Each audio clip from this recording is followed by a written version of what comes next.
Okay, so let's now talk about what a company is.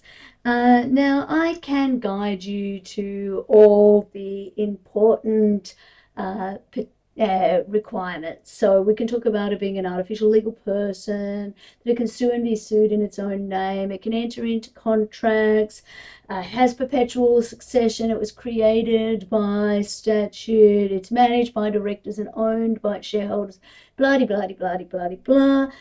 But I actually think it is easier to think about it like this.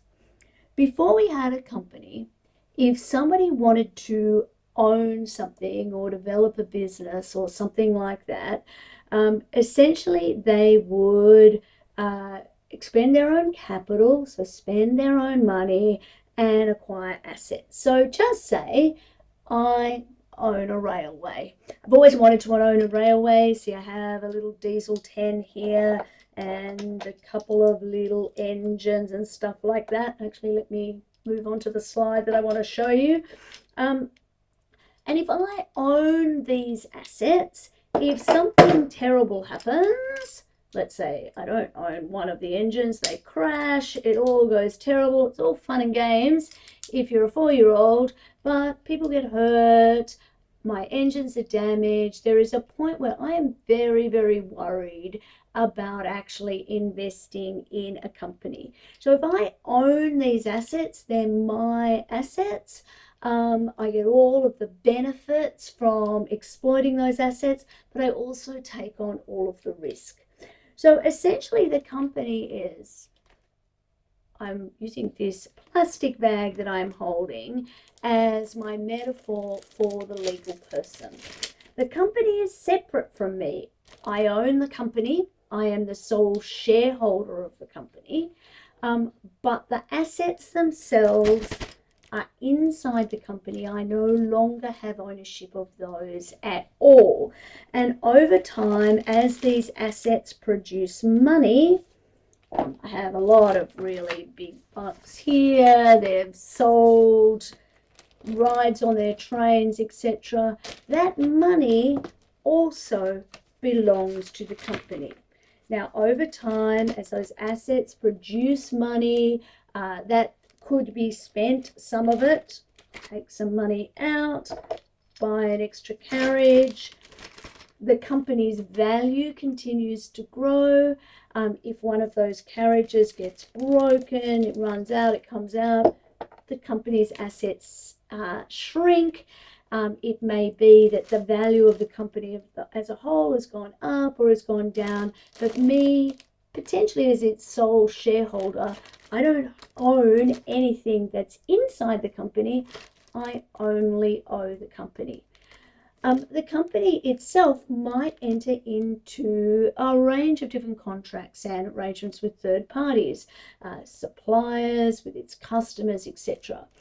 Those are contracts that the company makes with those individuals. Now, the company, that means if those promises are broken, those individuals might sue the company.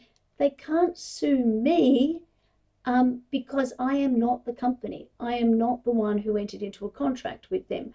I am a shareholder of the company. Now, I may also be a manager of the company.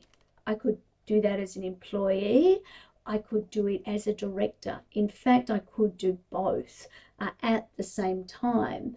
And so as an employee of the company, I have a contractual relationship with the company, and each fortnight or so, the company basically has to take money out and pay it. Oh, wow, look how much the company is paying me. Amazing. I must be doing a really good job. But over time, if the company has spent all of its money and can't pay its employees and can't actually meet its obligations to its suppliers, then the company itself may become insolvent, in which case a liquidator or a receiver will come in. It will gather as much money as it can from customers who haven't paid the bill. It will then sell the assets of the company, can sell them to anybody it likes, gets the best price for it, throws some extra money in exchange for that, and then it basically pays out, hopefully everybody, But essentially, the creditors get paid first. After the creditors have been paid, if there is anything left, what's remaining goes back to the shareholders. So I just like to think of a company as a little Ziploc bag, because it is significantly easier to imagine that the company is separate to us, even though we feel like we're owning the assets.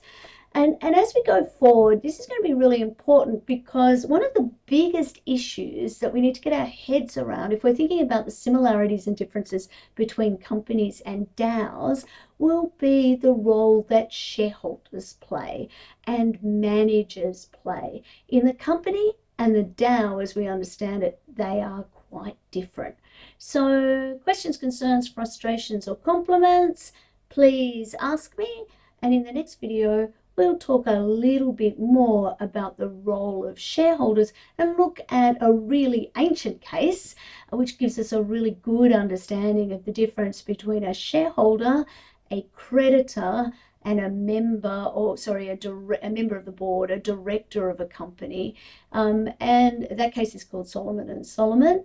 And I think it'll be instructive. I look forward to talking to you about it. See you there.